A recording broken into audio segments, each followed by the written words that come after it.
How to avoid eBay's automatic return approvals policy in 2021.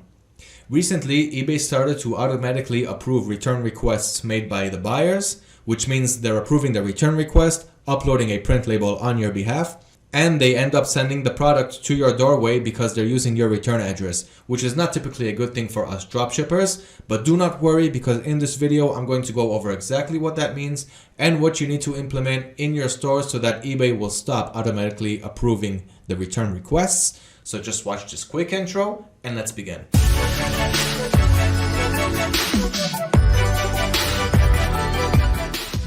Hello everyone, my name is Liron from AutoDS. I'm the content producer. I've also been dropshipping for the last 4 years, and I highly encourage you to like this video because it really helps out our channel. Share this video so that your friends and family can also learn about the amazing world of dropshipping, and subscribe to our YouTube channel so that you can always stay updated on all of the cool videos that we have going on around the world of dropshipping. So without further ado, let's begin and see exactly what eBay is doing with all of these automatic approvals and what we can do to avoid it. So to begin, let's talk about the free returns and paid returns and the differences between them.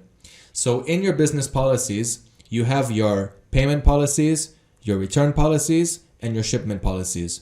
Now in the return policies, you can choose whether you want the return shipping to be paid by the seller, by you, or by the buyer. Now if you're going to choose seller, which means free returns for the buyer, if you are going to pay for the return label, eBay will give you a much higher visibility for your listing, which means you will rank higher and have more traffic and sales. So as long as your supplier can offer free return labels, use the seller pays for the return labels and allow the buyer to have free returns. If your supplier does not offer free returns and there's nothing that you can do about it, then just choose that buyer will pay for the return shipping, but really do this only if you have no choice. So that's a quick tip on free returns and paid returns. Now let's talk about the history of automatic returns. Now what happened was, a few years ago in 2017, eBay started to automatically approve return requests, and sellers, especially dropshippers, had no idea why they're doing this. On one hand, eBay was automatically approving their return requests. Secondly, they were uploading a return label on your expense. And third, they would use your return address as the return address, so the product would end up on your door on a return label which you had to pay for. This doesn't make any sense. This does make sense for sellers who have only one return address, but for us dropshippers, this definitely isn't the case. So what happened here was many dropshippers had their hands on their heads, not knowing what to do now because all of their returns are showing up at their houses, they're paying for the return labels, they're refunding the buyers without getting any refund themselves from the suppliers, and at the end of the day, dropshippers found themselves losing a lot of money.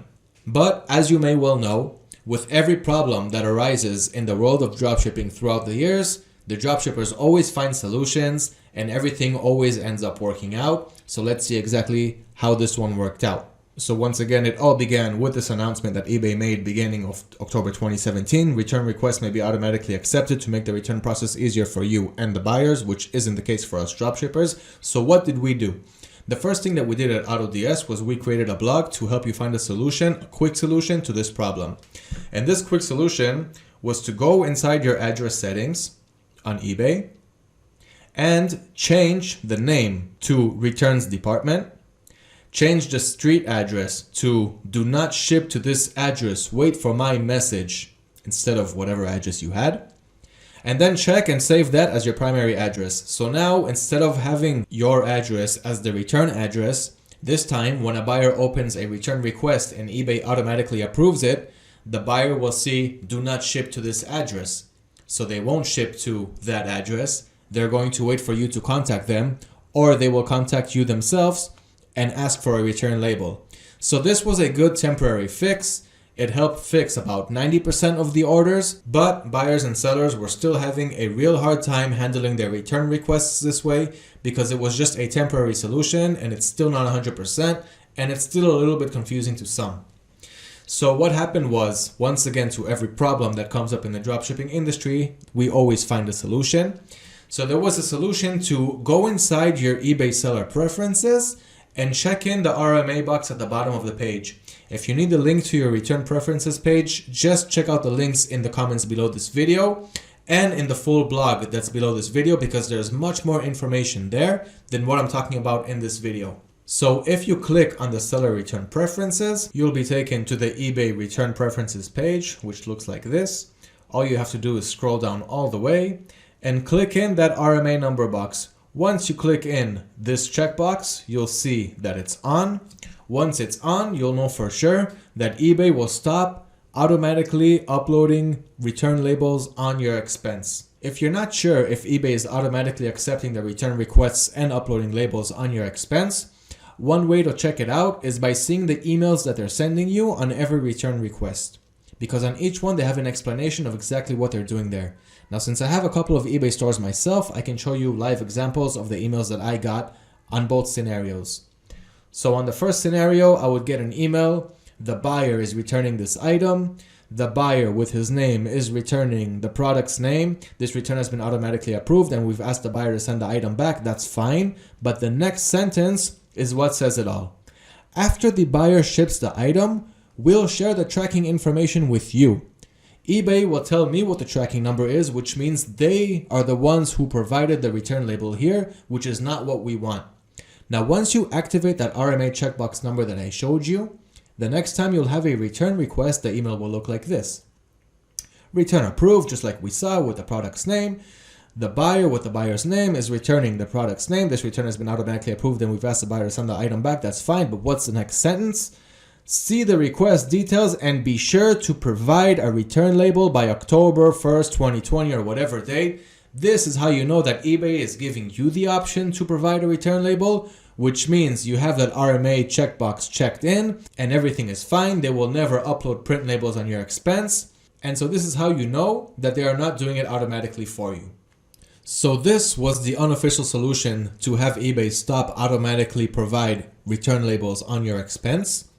But recently, eBay sent out a new wave of emails to all of their managed payment users on September 14, 2020, which was just about 3 weeks ago. So they sent out this how the returns works explanation all over again with a few more twists and turns. So let's take a look at that because this is the most recent update for the returns. So the first thing they did was they gave you this chart saying, okay, this is how the return works now, guys. And really, it's a confusing chart. I don't think anybody or most people don't know how to read this chart. Okay, where do we start? What's going on here? The buyer requests a return. We can't go this way, so we have to automatically give a label, even though it shows up over here. Anyways, really confusing. Can't really see what's going on and can't really understand what goes before what and what they're trying to tell us. So once again, eBay caused a whole new wave of confusion. Thousands of dropshippers asking once again, what does this mail mean? What does this chart mean? What about the whole RMA trick that we learned in the last couple of years, which was working really well for our returns? Once again, guys, no reason to panic. Everything is okay. Let's walk through it. So the first change that happened, besides having to understand this graph, don't worry about it. The first thing that happened is that eBay, once again, is auto-accepting the returns. But the new twist here is they're also accepting an auto refund feature, which means once the product returns and eBay can see that with the tracking information, eBay will automatically refund the buyer within 2 days of the product's return. You need to be responsible for offering the refund. Do not let eBay get to the point where they have to send the refund on your expense instead of you having to do it. Okay? Do it yourself. As soon as the product returns, even if it takes your supplier some time to credit you for the return, you should send the buyer a refund even before you get it from the supplier. Do not wait for eBay to do it for you. Okay, you want to take care of your seller account. Offer the refunds and then wait for the supplier to refund you. This is the better way to do it to maintain a healthy seller account status. So the first thing that eBay added now is the automatic refund that they will send after 2 days if you don't offer the refund yourself. Now there are 3 scenarios in which eBay will not automatically approve any return request, let alone upload any print label on your expense. The first scenario is a late return request. What this means is if your return policy states that the buyer has up to 30 days to return the item, but the buyer decided to open a return request after 35 or 40 or 50 days, anything more than the policy that you have set, eBay will still allow the buyer to make a return request, but they'll give you, the seller, the option if you want to accept it or if you want to decline it. So if you don't want to accept a late return request, you really don't have to. Just decline the return request and eBay will close it, and that's that. The second scenario in which eBay will not automatically approve a return request is if the product is in damaged condition. When the buyer opens a return request, eBay asks what is the reason and what is the condition of the item. So if the item is broken, then eBay will ask you, the seller, if you still want to accept the return. If you do not wish to accept it, just click on decline and eBay will close that return case and you won't have to refund the buyer. The third scenario is if there are missing pieces. So just like if the item is broken, if let's say it was a bundle pack of 5 of whatever, like let's say 5 marbles, but the customer only has 3 marbles, 2 of them are lost, eBay will ask you if you want to accept this return request. You don't have to if you don't want to. Another feature that's added on to return requests is if you offer free returns, you also have the option to offer a partial refund for any reason. If the product returned in a damaged condition, or if there were parts missing but you still accepted the return request, you have the option to offer a partial refund for these reasons or any other reason that you see fit. Just do not exploit it too much. Be fair to your buyers, because if you're doing anything that's unfair, they will complain to eBay and eBay will take a look at the case themselves and become the judge. So always be fair to your buyers and do the best that you can to offer the best customer service that you always can, because this is the long-term survivability of your store. For those of you that do want to use eBay's automatic returns and the print labels that they issue, you should know that they work with USPS for those return labels. So if USPS is a good returning shipping carrier for you and you only have one location to send the items back to, this could be a good option for you. So what actually changed and what is new in this new returns policy that eBay sent a month ago? The truth is, not too much, besides the fact that they're going to send automatic refunds after a couple of days, which you should do and not wait for them to do it. Besides that, the RMA option that we talked about, it was unofficial throughout the last few years. Unless you were connected to dropshipping communities like ours, you wouldn't have known about this RMA option. But we always offer these solutions in our videos, which are very informational, which is another reason why you should always subscribe to our videos. So this time, eBay simply made it official.